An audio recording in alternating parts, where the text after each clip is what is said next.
11ویں صدی عیسوی کے آخر یعنی 1091 سے صلیبی جنگوں کا آغاز ہوا اور یہ سلسلہ 13ویں صدی عیسوی کے آخر یعنی 1291 تک جاری رہا۔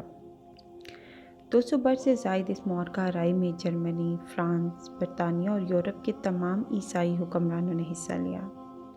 ان صلیبیوں کا مقابلہ والی موصل عماد الدین زنگی، سلطان نور الدین زنگی اور سلطان صلاح الدین ایوبی جیسے مجاہدوں نے کیا۔ ایوبی خاندان کے بعد مملوک یعنی ترک صلیبیوں سے نبضت آزما رہے۔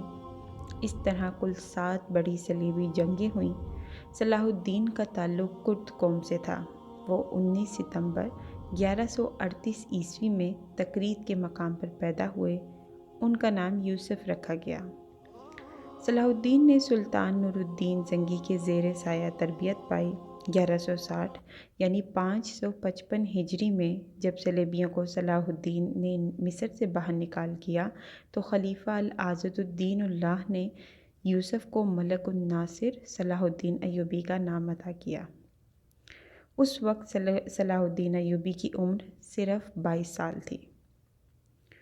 سلطان نور الدین زنگی کی طرح سلطان صلاح الدین ایوبی کو بھی بیت المقدس سے عشق تھا۔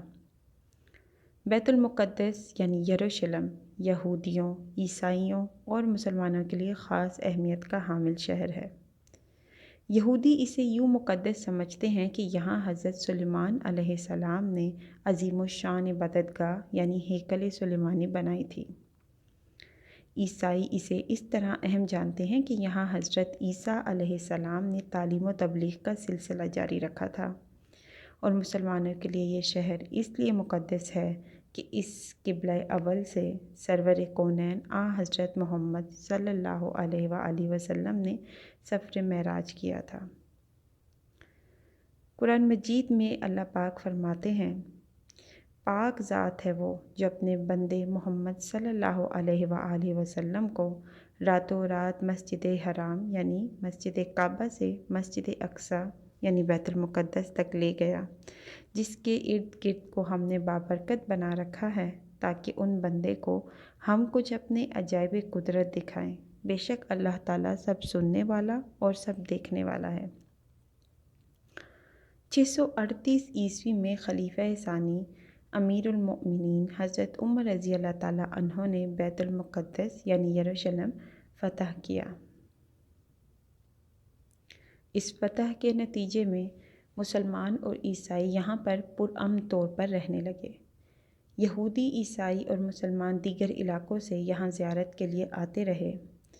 پھر 1099 عیسوی میں عیسائی فوج نے بیت المقدس پر قبضہ کر لیا، وہاں کے باشندوں کا بے دردی سے قتل عام کیا۔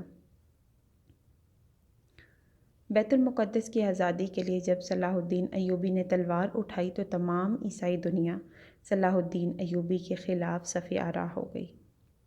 صلیبی فوج کی تعداد 10 لاکھ سے زائد تھی، جبکہ صلاح الدین ایوبی کا لشکر صرف 40,000 سپاہیوں پر مشتمل تھا۔ صلیبیوں کے پاس جدید ترین اسلحہ تھا اور باعمل اہل ایمان کے پاس صرف برہنہ تلواریں تھیں اور اللہ کی ذات پر غیر متزلزل یقین۔ یہ وہ ہتھیار تھے جن کے بھروسے صلاح الدین ایوبی نے تیسری صلیبی جنگ یعنی جو کہ 1187 میں ہوئی تھی وہ عظیم الشان فتح حاصل کی، جس کی سوزش سے آج بھی عیسائی دنیا کے سینے جلتے ہیں۔ زخموں کی اس جلن کو مٹانے کے لیے عیسائی دنیا نے دوبارہ صلیبی جنگوں کا آغاز کر دیا ہے۔ افغانستان اور عراق اس کی تازہ مثالیں ہیں۔ ان صلیبی جنگوں سے نمٹنے کے لیے ایک مرتبہ پھر فاتح اعظم صلاح الدین ایوبی جیسے مجاہد اسلام کی ضرورت ہے۔